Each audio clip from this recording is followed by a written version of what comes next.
بسم اللہ الرحمن الرحیم فصل فی ان الفلک لا يقبل الكون والفساد والخرق والالتیام اما انه لا يقبل الكون والفساد فلانه محدد الجهات ولا شيء من محدد الجهات يقبل الكون والفساد۔ آج کے سبق میں دعویٰ یہ ہے کہ فلک نہ تو کون و فساد کو قبول کرتا ہے اور نہ ہی خرق و التیام کو قبول کرتا ہے۔ یہ دو دعوے ہیں، دونوں کو مختصر دلیلوں سے ثابت کریں گے، آسان بات ہے۔ البتہ پہلے کون و فساد اور خرق و التیام کا معنی سمجھ لو۔ کون کا معنی ہوتا ہے حدوث صورت اور فساد کا معنی ہوتا ہے زوال صورت۔ یعنی ایک جسم، یوں سمجھو، ایک جسم جب ایک صورت سے دوسری صورت کی طرف منتقل ہوگا تو جو صورت زائل ہوگی اسے کہا جائے گا فساد، اور جو نئی صورت جسم کے اندر آئے گی اسے کہا جائے گا کیا؟ کون۔ اور اسی کا ایک نام صورت فاسدہ اور صورت حادثہ یا صورت کائنہ نام رکھا جاتا ہے۔ آنے والی صورت صورت کائنہ اور ختم ہونے والی صورت صورت فاسدہ، اسی کا نام کون و فساد ہے۔ یعنی ایک صورت کا زائل ہونا فساد اور نئی صورت کا آنا یہ کون ہونا۔ اور خرق و التیام کا معنی، خرق کا معنی ہوتا ہے اجزاء کا الگ الگ ہو جانا، ٹھیک ہے۔ تفرق اجزاء کا نام کیا ہے؟ خلق۔ خلق کا معنی آتا ہے پھٹنا، لغوی معنی کیا ہے؟ پھٹنا۔ اور التیام کا معنی ہوتا ہے جڑنا، ٹھیک ہے۔ تو فلک نہ ہی کون و فساد کو قبول کرے گا اور نہ ہی خرق و التیام کو قبول کرے گا۔ کیوں؟ دلیل کہتے ہیں کہ اس لیے کہ فلک محدد جہات ہے۔ یہ بات پہلے ثابت ہو چکی نہیں کہ جہات کا تعین کس سے ہوگا؟ فلک ہی سے ہوگا، یہ پہلے ہی ثابت ہو چکا ہے۔ جہتیں کس سے متعین ہوں گی؟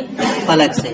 فلک محدد جہات ہے اور کوئی بھی محدد جہات کون و فساد کو قبول نہیں کرتا۔ تو پہلا والا جو صغرا ہے کہ فلک محدد جہات ہے، یہ بات ثابت ہو چکی ہے پیچھے۔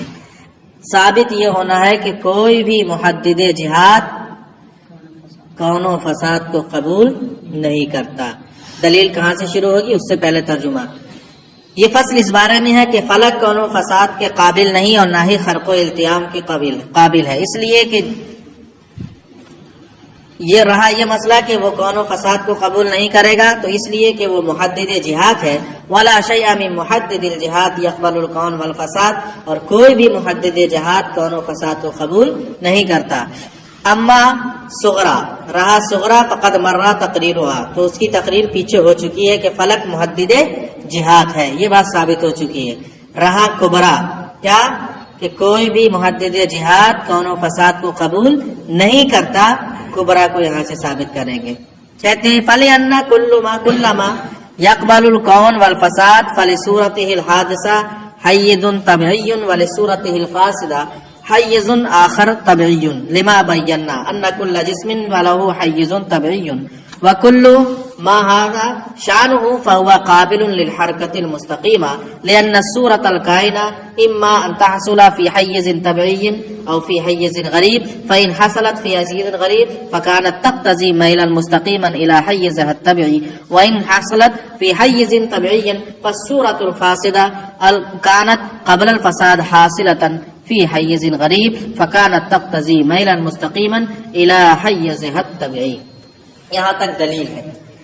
دعویٰ یہ ہے کہ کوئی بھی محدد جہات کون و فساد کو قبول نہیں کرے گا۔ کہتے ہیں اس لیے کہ جب کون و فساد کو اگر محدد جہات قبول کرنے لگے تو کون و فساد میں دو صورتوں کا ہونا ضروری ہے، ایک زائل والی صورت، زائل ہونے والی، اور ایک آنے والی۔ یہی نہ ہوگا، کون و فساد کا مطلب یہ۔ تو کہتے ہیں، اور یہ بھی جان لیجئے کہ ہر جسم کے لیے الگ الگ صورت کے اعتبار سے الگ الگ حیز طبیعی ہے، یہ پہلے ہی ثابت ہو چکا ہے۔ ٹھیک ہے، ہر ایک کے لیے کیا ہے؟ حیز طبعی. اور حیز طبعی کے بغیر کوئی بھی جسم رہ بھی نہیں سکتا. اگر کسی رکاوٹ کی وجہ سے دوسری میں ہے تو رکاوٹ ہٹتے ہی کہاں آئے گا؟ مطلب اپنی حیز طبعی کو وہ چاہتا ہوگا. کہتے ہیں کہ اب سنیے، اگر کون و فساد کو قبول کرنا مان لیں تو اب جب جسم کی ایک صورت حاصل ہوگی، ایک زائل ہوگی اور ایک حاصل ہوگی، تو ہم اس کے بارے میں پوچھیں گے کہ وہ یا تو حیز طبعی میں ہوگا جسم اس وقت یا حیز غریب میں. یعنی جب ایک صورت فاسد ہوئی یا دوسری صورت حاصل ہوئی تو صورت کائنہ کے بعد جسم اگر حیز طبعی میں پایا جا رہا ہے، دو ہی صورتیں ہوں گی، یا تو وہ حیز طبعی میں ہوگا یا حیز طبعی میں نہیں. اگر حیز طبعی میں وہ پایا جا رہا ہے صورت کائنہ کے بعد بھی، تو صورت کائنہ سے پہلے جب وہ فساد والی صورت میں تھا، دوسری والی صورت میں، تب وہ ضرور حیز کس میں رہا ہوگا؟ غریب میں رہا ہوگا. کس میں ہوگا؟ حیز غریب میں. اور جب حیز غریب میں ہوگا تب ایسی صورت میں وہ چاہے گا کہ اس کے اندر میل مستقیم کا مبدا ہو، جس کے ذریعے وہ کہاں جائے؟ اپنی حیز طبعی میں جائے. کہاں جائے؟ حیز طبعی میں. اور اگر صورت کائنہ کے بعد اگر وہ حیز غریب میں پایا جا رہا ہے، حیز غریب میں، تو اب اس صورت میں وہ چاہے گا کہ اس کے اندر میل مستقیم کا مبدا ہو اور حرکت کر کے وہ کہاں جائے؟ اپنی حیز طبعی میں. اب جب وہ میل مستقیم کے مدے کو چاہے گا، کیونکہ حرکت مستقیمہ ہی کے ذریعے کہاں جائے گا؟ وہ اپنی حیز طبعی میں جائے گا. حالانکہ یہ ثابت ہو چکا ہے کہ فلک کے اندر میل مستقیم کا مبدا ہے ہی نہیں، بلکہ اس کے اندر کون سا مبدا ہے؟ میل مستدیر کا مبدا ہے. جب وہ میل مستقیم کا تقاضا کرے گا تب حرکت بھی کون سی کرے گا؟ حرکت مستدیرہ کے حرکت مستقیمہ کرے گا. حالانکہ فلک کے لیے حرکت مستقیمہ کرنا بھی کیا ہے؟ محال ہے، کیونکہ وہ کون سی حرکت کرتا ہے؟ حرکت مستدیرہ. تو ماننا پڑے گا کہ ایسی صورت میں وہ کون و فساد کو قبول کر ہی نہیں سکتا ہے. دیکھو ملا، تھوڑا سا انہوں نے گھمایا. امل کبرا کہتے ہیں را کبرا فلینا کل ما یقبل الکون والفساد، اس لیے کہ ہر وہ شے جو کون و فساد کو قبول کرتی ہے، فلے صورت ہی حادثہ حیز طبعی، تو اس کی صورت حادثہ کے لیے ایک حیز طبعی ہوگی. ولی صورت فاسدہ حیز آخر طبعی، اور اس کی صورت فاسدہ کے لیے ایک دوسری حیز طبعی ہوگی. لما بینا، جیسا کہ ہم یہ بیان کر چکے ہیں، ان کل جسم فلہ حیز طبعی، کہ ہر جسم کے لیے ایک حیز طبعی ہے. وکل ما ھذا شانہ، اور ہر وہ چیز جس کی یہ شان ہو کہ جس کی ایک صورت کے لیے ایک حیز طبعی ہو، دوسری کے لیے دوسری حیز طبعی ہو، فہو قابل للحرکت المستقیمہ، تو وہ کس کے قابل ہوگا؟ حرکت مستقیمہ. کیوں؟ کیونکہ ہر شے اپنی حیز طبعی میں جانے کے لیے حرکت مستقیمہ کی کیا ہے؟ محتاج ہے. اس کی دلیل لأن صورت الکائنہ، اس لیے کہ حاصل ہونے والی صورت اما ان تحصل فی حیز طبعی، یا تو وہ حیز طبعی میں حاصل ہوگی، او فی حیز غریب، یا حیز غریب میں. حیز غریب سے مراد اجنبی، غیر طبعی. فإن حصلت فی حیز غریب، اب اگر صورت کائنہ حیز غریب میں حاصل ہوئی، فکانت تقتضی میلا مستقیما الی حیزها الطبعی، تو وہ میل مستقیم کی تقاضا کرے گی کہ وہ کہاں جائے؟ اپنی حیز طبعی میں، کیونکہ میل مستقیم کے ذریعے وہ کون سی حرکت کرے گی؟ حرکت مستقیم کرے گی. وَإِنْ حَصَلَتْ فِي حَيِّزٍ طَبْعِيٍّ، اور اگر وہ حیز طبعی میں حاصل ہوئی صورت حادثہ، فالصورت الفاسدہ کانت قبل الفساد حاصلۃ فی حیز غریب، تو فساد سے پہلے جو صورت فاسدہ تھی وہ کس میں رہی ہوگی؟ حیز غریب میں رہی ہوگی. فکانت تقتضی میلا مستقیما الی حیزها الطبعی، تو وہ چاہ رہی ہوگی کہ اس کے اندر میل مستقیم کا مبدا ہو، جس کے ذریعے وہ حرکت کر کے کہاں جائے؟ اپنی حیز طبعی میں جائے. اور یہ دونوں صورتیں کیا ہیں؟ محال ہے. یہ فلک کے اندر ہو ہی نہیں سکتی. نہ میل مستقیم کا مبدا ہو سکتا ہے اور نہ ہی حرکت مستقیمہ ہو سکتی ہے. اور جب دونوں باتیں محال ہیں تو فلک کے لیے کون و فساد کا قبول کرنا بھی کیا رہے گا؟ محال رہے گا. پہلا دعویٰ ثابت. وَأَمَّا أَنَّهُ لَا يَقْبَلُ الْخَرْقَ وَالِالْتِيَامَ، دوسرا دعویٰ، فلک خرق و التیام کو بھی قبول نہیں کرتا. اس کی دلیل کیا ہے؟ خرق کا معنی ہے تفرق اجزاء. جب ہم کسی چیز کو الگ الگ کریں گے تو ایک جز دائیں طرف، ایک بائیں طرف، ایک پورب کی طرف، ایک پچھم کی طرف، جہتوں میں بٹے گا کہ نہیں بٹے گا؟ جہتوں میں بٹے گا، یہ بات صحیح ہے۔ اور جہتوں میں بٹنے کے لیے اگر فلک بھی خرق و التیام کرے تو پہلے سے جہتوں کا متعین ہونا ضروری ہے کہ نہیں ہونا ضروری ہے؟ اور جہتیں متعین کس سے ہوتی ہیں؟ فلک سے۔ بھائی جب اس کا تفرق اجزاء ہوگا، جہتوں میں بٹیں گے اجزاء ادھر ادھر، تو فلک سے پہلے ہی کیا ہو جانا چاہیے؟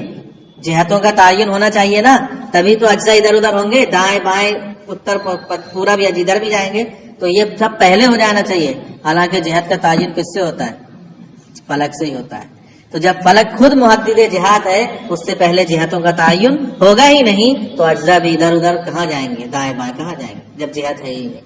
لہٰذا وہ بھی خرق کو بھی نہیں قبول کرے گا، اور جب خرق کو نہیں قبول کرے گا تو التیام کو تو قبول کرے گا نہیں، کیونکہ التیام کا معنی کیا ہے؟ جڑنا۔ تو جب الگ ہی نہیں ہوگا تو جڑنے کا سوال ہی پیدا نہیں ہوتا۔ ٹھیک ہے۔ وَأَمَّا أَنَّهُ لَا يَقْبَلُ الْخَرْقَ وَالِالْتِيَامَ، اور وہ خلق و التیام کو بھی قبول نہیں کرتا، کیوں؟ فَلِأَنَّ ذَلِكَ أَيْضًا إِنَّمَا يَحْصُلُ بِالْحَرْكَةِ الْمُسْتَقِيمَةِ، کیونکہ خلق و التیام بھی کس سے حاصل ہوتے ہیں؟ حرکت مستقیمہ سے۔ ادھر ادھر اجزاء ہوں گے، کون سی حرکت ہوگی؟ یہ والی حرکت ہوگی کہ یہ والی حرکت ہوگی؟ یہی والی ہوگی نا، ادھر ادھر یہ سب حرکت مستقیمہ ہیں۔ والفلک لا يقبل الحرکت المستقیمہ، اور فلک حرکت مستقیمہ کو قبول ہی نہیں کرتا ہے، فلا يقبل الخرق والالتیام، تو وہ خرق و التیام کو بھی قبول نہیں کرے گا۔ یہ ہے فلسفی نظریہ، ورنہ شرعی نقطہ نظر سے وہ کون و فساد کے بھی قابل ہے اور خرق و التیام کے بھی قابل ہے۔ ٹھیک ہے، ثابت بھی ہے۔ اذا السماء انشقت، کیا مانا ہے اس کا؟ آسمان، یوم نطوی السماء کطی السجل للکتب، آسمان کو لپیٹ لپاٹ کے ایسے کر دیں گے جیسے کتابوں کو لپیٹ دیتے ہیں۔ یہ کیا ہے؟ یہی ہے نا، اور ایک جگہ نہیں کئی جگہ ہے۔ وازنت لربها وحقت، پارا پارا ہوگا۔ یہ سب کس سے ثابت ہے؟ قرآن پاک سے۔ یہ ہو گیا کون و فساد کا قبول کرنا۔ ٹھیک ہے، ایک صورت سے زائل ہو کر دوسری صورت میں جب لپیٹا جائے گا تو صورت بدلے گی نہیں، ایک زائل ہوگی دوسری آئے گی۔ اور خرق و التیام، پھٹنا پھر جڑنا، معراج میں جب سرکار گئے تھے تو آسمان پھٹا ہوگا کہ نہیں پھٹا ہوگا؟ ایسے ہی چلے گئے تھے۔ وہی واقعہ معراج خرق و التیام کی سب سے بڑی دلیل ہے، جہاں بھی لکھی ہے واقعہ معراج خرق و التیام کی سب سے بڑی دلیل ہے۔ سب سے آخری آسمان تک سرکار تشریف لے گئے، سدرۃ المنتہا تک تشریف لے گئے، تو کہاں سے لے گئے؟ خرق و التیام ہوا تبھی نا۔ لکھا ہے یہاں، فلاسفہ کہتے ہیں کہ فلک پر خرق و التیام جائز نہیں، یہ نظریہ شرعی نقطہ نظر کے سخت خلاف ہے۔ حضرت فرماتے ہیں فلک پر خرق و التیام جائز ہے، فلسفی اسے محال کہتا ہے، اور ان کے فضلہ خور نیچری اسی بنا پر معراج پاک کے بھی منکر ہیں، حالانکہ خود وہ ایمان اور کلمہ گوئی کا دعویٰ کرتے ہیں۔ تو ایسا کیسے ہو سکتا ہے کہ ایمان بھی ہو اور اس سب کا انکار بھی کرے؟ یہ سب غلط ہے۔ بس